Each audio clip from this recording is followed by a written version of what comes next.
قرآن مجید میں 5 جگہ اللہ کے حق کے بعد فوراً والدین کا حق ہے.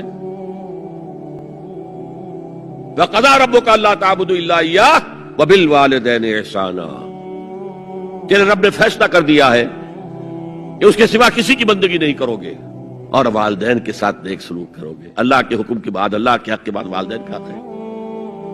سورہ لقمان میں انشکر لی ولوالدیک، شکر ادا کرو میرا بھی اور اپنے والدین کا بھی. اور سورہ بنی اسرائیل میں تو کیا تفصیل آئی ہے.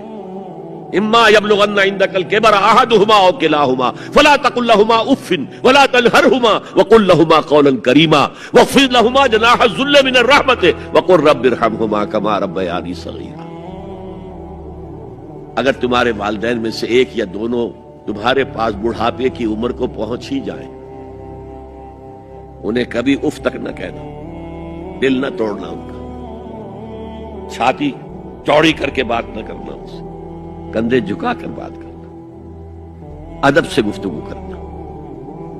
قل لهما قولا کریما واخفض لهما جناح الذل من الرحمہ، اپنے کندھوں کو جھکا کر رکھنا.